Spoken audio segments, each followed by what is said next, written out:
Monsieur le Président, merci d'abord de nous faire l'honneur d'être avec nous pour votre premier voyage à Riyad et de faire l'honneur de partager avec notre audience, qui sont pour beaucoup des investisseurs, comment va l'Afrique aujourd'hui, comment va le Sénégal.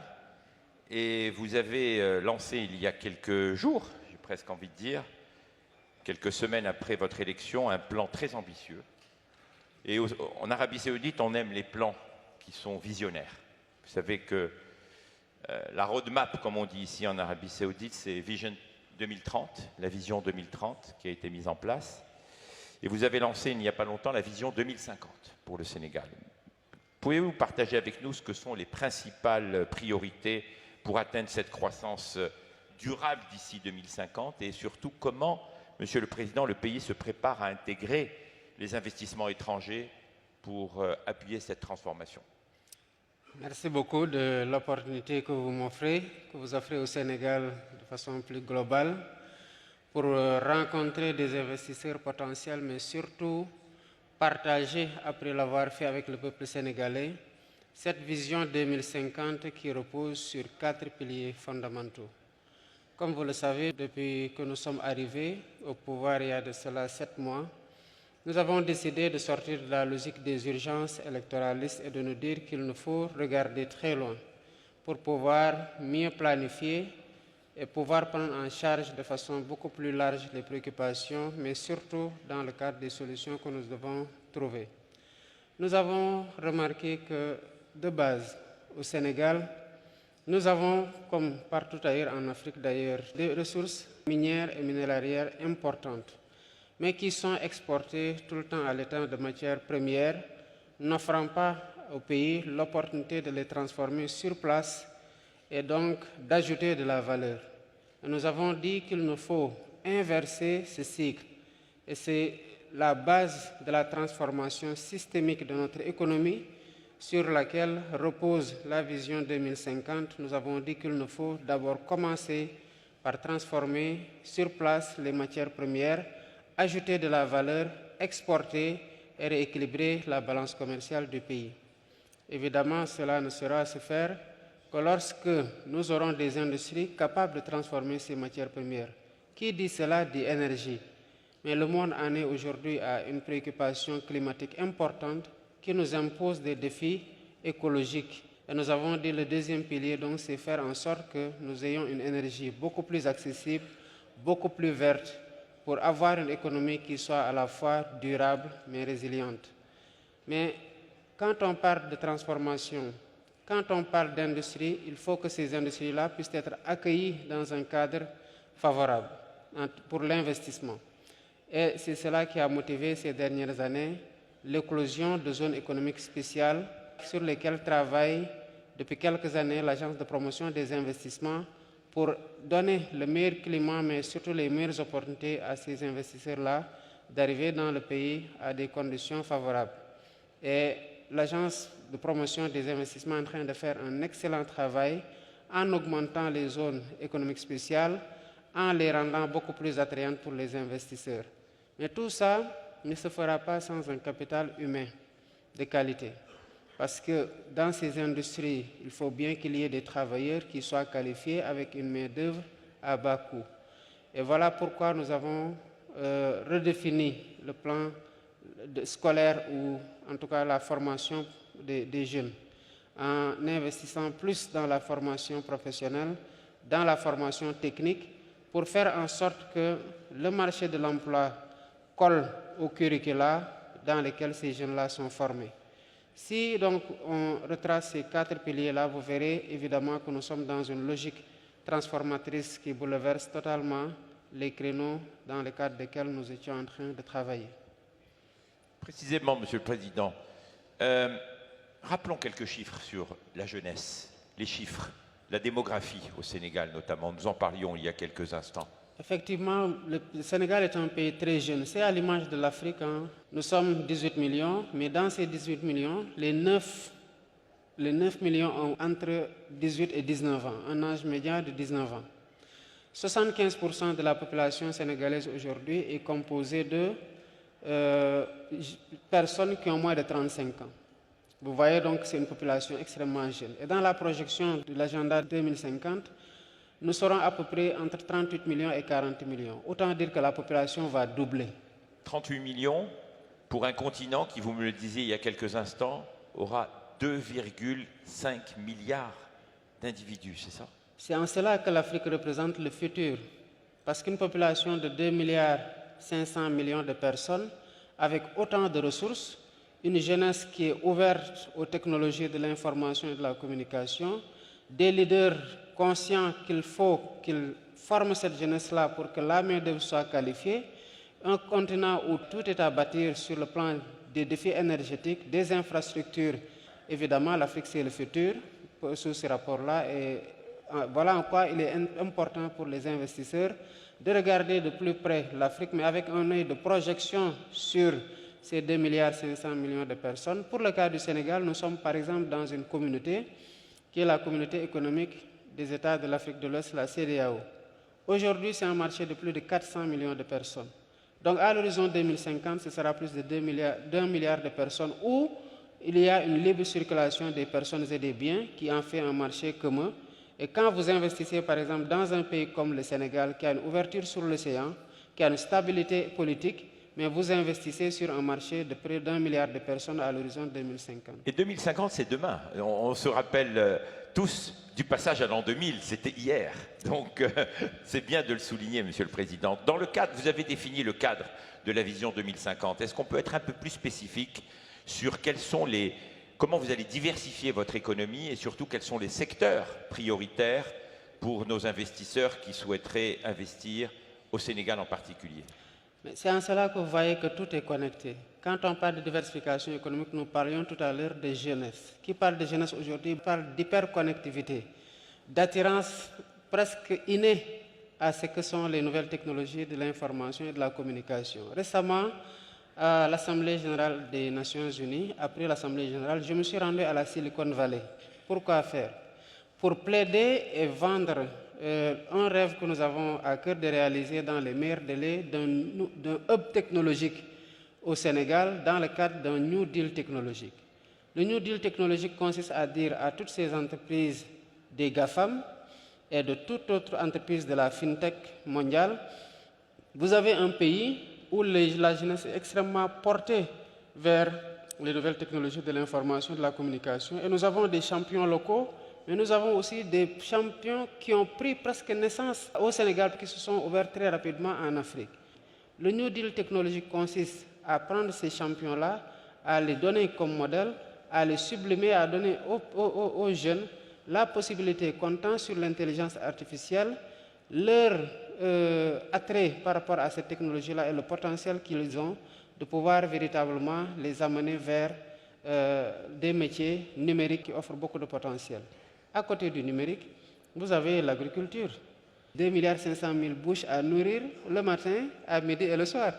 Donc évidemment qu'il nous faut investir énormément dans l'agriculture pour la souveraineté alimentaire de nos pays et donc de ces 2,5 milliards de personnes et même d'autres parties du monde parce qu'il faut penser être excédentaire et évidemment exporter.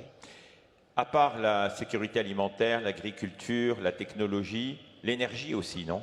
Ah oui. Le Sénégal va devenir bientôt une puissance énergétique. Nous sommes aujourd'hui à 110 francs le kilowattheure. Notre ambition quand on est arrivé, c'est de faire que le kilowattheure baisse au moins jusqu'à 60%. Et au niveau de l'Agence de promotion des investissements, nous avons un projet phare de près de 4 gigawatts d'énergie solaire. Nous sommes en train d'explorer tous les créneaux pour pouvoir avoir une énergie beaucoup plus propre, mais surtout à moindre coût. Mais l'un des projets aussi qui peut aller très rapidement, c'est qu'on a récemment découvert beaucoup de gaz offshore au Sénégal. Et nous cherchons un troisième partenaire pour ce gaz-là. C'est d'autant plus important pour nous que ce gaz-là ouvre des perspectives pour l'agriculture parce que c'est connecté après le gaz to power pour baisser la facture énergétique, mais c'est connecté à des usines de durée pour avoir une agriculture beaucoup plus performante. Donc il y a une certaine connectivité entre aujourd'hui ce que nous sommes en train de faire sur le plan de l'énergie, mais que nous essayons de socler aussi à ce qui doit booster l'agriculture, notamment la production d'engrais, d'urée et avec le phosphate. Monsieur le Président, comment les investisseurs peuvent accompagner tous vos projets industriels, diversification économique, en appuyant ce qui est le plus important, le capital humain? Nous sommes en train de booster des initiatives qui existaient et de concevoir de nouvelles initiatives pour pouvoir toucher le maximum de jeunes et de femmes. Au Sénégal, chaque jeune que vous voyez est porteur d'un projet. Chaque femme que vous voyez est porteuse d'un projet. On dit chez nous que c'est les femmes qui se réveillent à 5 heures du matin pour aller prendre le poisson des marailleurs et le revendre au marché pour pouvoir soutenir la famille. Autant dire qu'elles sont très battantes. Et les jeunes aussi portent toujours un rêve de soutenir la famille, de prendre le relais. Donc c'est des jeunes qui se battent du matin au soir. Et après les avoir formés et qu'ils ont maintenant des projets, il faut pouvoir financer ces projets-là. Nous avons au Sénégal mis en place ce que nous avons appelé une agence nationale de la promotion de l'emploi des jeunes, mais surtout nous promouvons l'auto-emploi des jeunes à travers une délégation. Et à travers cette délégation, nous finançons des projets portés par des jeunes et par des femmes, notamment dans le domaine des nouvelles technologies, de l'agriculture, mais aussi d'autres initiatives que les jeunes et les femmes portent et qui sont en besoin de financement. Et nous sommes quand même en train de booster ça et de voir des jeunes surtout mettre en place des structures qui commencent à grandir, de voir des femmes qui sont dans un leadership à travers la mise en place de structures aussi qui grandissent dans la transformation des céréales qui sont aujourd'hui utilisées par des femmes transformatrices et qui les revendent à des supermarchés, qui les revendent à une clientèle qui jadis importait de tels produits. Donc nous sommes en train d'avancer et les investisseurs aujourd'hui, quand ils arrivent au Sénégal, ont toujours forcément, quand ils se rapprochent de l'APEX, qui essaie d'avoir un agrégateur des projets à financer, des jeunes avec lesquels ils peuvent aller ensemble et des femmes aussi qu'ils peuvent financer. Le Sénégal va bientôt accueillir les Jeux mondiaux, je crois, de la jeunesse, non? Jeux olympiques de la jeunesse. Les Jeux olympiques de la jeunesse. Pouvez-vous nous en dire quelques mots? En 2026, le Sénégal sera la capitale mondiale de l'olympisme. Nous avons pris le relais pour ce qui est de la phase des Jeux olympiques de la jeunesse. Et le pays est en train de se préparer. Comme vous le savez, c'est un pays de sport, c'est un pays d'ambiance, c'est un pays de rythme. Et récemment, le comité international olympique est passé à Dakar avec son président pour voir où est-ce qu'on en était. Et ils sont totalement satisfaits du niveau d'avancement des engagements qui sont pris par le Sénégal. Ils sont arrivés juste au moment où nous avons tenu un conseil interministériel réservé aux Jeux. Et sur le plan de la communication, le comité d'organisation des Jeux a lancé un concours national auprès des jeunes pour la mascotte des Jeux. Et bientôt, ce sera dévoilé et ce sera certainement le coup d'envoi de la communication tous azimuts. Maintenant, nous sommes en train de préparer les athlètes, de préparer les infrastructures d'hébergement, de transport. Le TER, le train express régional qui s'était limité à Diamniadio, va aller maintenant jusqu'à l'aéroport. Et nous sommes en train, en même temps, d'acheter de nouvelles rames pour pouvoir assurer le transport. Mais dans la nouvelle ville de Diamniadio aussi, c'est tous des complexes qui arrivent pour pouvoir héberger, notamment sur le plan hôtelier. Donner en tout cas, bref, parce que nous attendons près de 7500 athlètes et près de 1500 encadreurs. Et c'est une formidable opportunité d'ailleurs de voir ce que la nouvelle ville de Diamniadio est en train de devenir et de pouvoir accompagner ça comme réponse à ce que les Jeux doivent donner avec tout ce beau monde-là qui arrive. C'est un moment magnifique. J'ai eu le plaisir d'être actif dans les Jeux olympiques de la jeunesse en Argentine. Tout le pays était en fête. Donc je devine déjà comment le Sénégal va accueillir ces Jeux.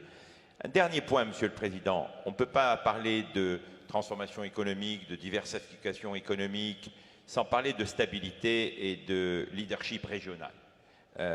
Donc, quel rôle compte jouer votre pays, votre gouvernement, si je puis dire, face à tous ces défis aujourd'hui de la paix, de la sécurité, pour qu'il y ait un environnement favorable et stable pour les investisseurs? Pour être tout à fait franc, tout le monde se pose toujours la question de est-ce que je dois investir en Afrique malgré les conflits? Comment rassurer sur la stabilité régionale et ce leadership que vous êtes en train d'incarner? C'est tout à fait normal quand on regarde l'historique des changements à la tête des pays en Afrique qu'on puisse avoir ces clichés. Mais comme on dit, toute règle a une exception. Et quand on parle de stabilité, quand même au Sénégal, nous nous bombons un peu le torse pour ne pas faire des jaloux auprès de nos frères africains. Nous sommes indépendants depuis 1960. On n'a jamais connu de coup d'État. Et nous avons récemment connu 3 alternances démocratiques, des élections à l'issue desquelles les vaincus félicitent le vainqueur. Moi, par exemple, à 22 h le jour de l'élection, presque 90% des autres candidats m'avaient déjà félicité à travers des posts Facebook. Ils m'avaient appelé directement. Et le Sénégal a connu ça en 2000 avec Abdoulaye Wade, en 2012 avec Macky Sall et avec moi en 2024. Donc sous ce rapport-là, le Sénégal est un pays très stable. C'est un pays très hospitalier, c'est un pays extrêmement ouvert. D'ailleurs, on se fait appeler le pays de l'hospitalité, donc de la teranga. Évidemment, nous savons qu'il y a des problèmes, mais nous sommes un peuple extrêmement attaché à la paix. Voilà pourquoi, dès mon arrivée au pouvoir, je suis allé voir mes frères africains qui sont quelque peu secoués par le terrorisme, qui sont en instance de départ de la CEDEAO pour prêcher la bonne parole et travailler à bâtir des ponts pour que l'intégration africaine soit une réalité. Et j'ai été nommé médiateur de la CEDEAO pour faciliter les dialogues entre la CEDEAO et les États de l'Alliance du Sahel. Par rapport à la stabilité institutionnelle, moi déjà, mon engagement, c'est de faire du Sénégal un partenaire sûr et fiable.